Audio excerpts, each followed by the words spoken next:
You ask Tiger to solve.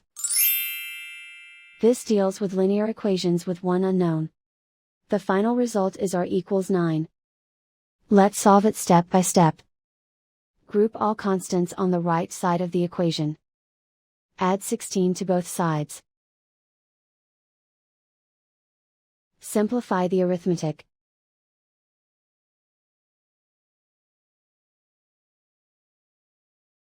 Isolate the m. Divide both sides by 2. Simplify the fraction.